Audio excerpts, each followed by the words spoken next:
life lived by divine design.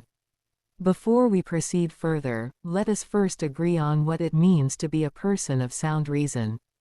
It is not merely the ability to distinguish right from wrong or good from evil.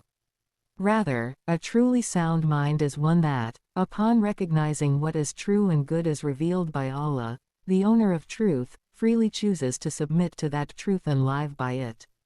Let us begin the discussion. In the darkness of existential searching, the reasoning soul inevitably asks, why do I exist? Where is my life headed? These are not empty questions. They are, in fact, the sacred echo of the primordial nature, fitra, that Allah has instilled in every human being. However, not all are able to recognize this divine signal and respond to it as the central purpose of their lives. This failure often stems from a deeply ingrained misunderstanding of life, reinforced by worldly desires that have become so normalized and embedded in culture that they are no longer questioned. Naujubillah, God forbid. Allah declares in Surah Ad-Dariyat, verse 56, I did not create the jinn and mankind except to worship me. Thus, life is not without direction. And a person of reason must not live without a system.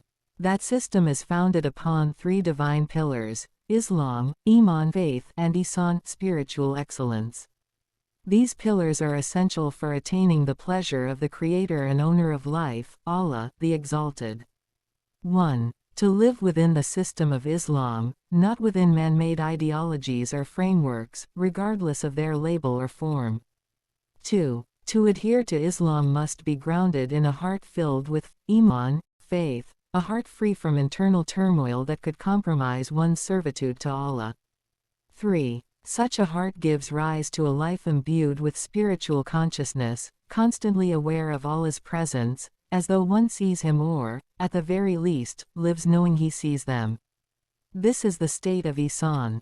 Chapter 1, The Intellect that Leads to Obligation. Allah has honored humanity with intellect, not merely to think, but to surrender to truth. The intellect is not an independent authority but a vessel for receiving revelation. The clearer the mind, the clearer one's duty, to live by the system of divine truth. Allah says, indeed, the worst of living creatures in the sight of Allah are the deaf and dumb who do not use reason. Surah Al-Anfal, 22. An intellect devoid of faith becomes a tool for misguidance.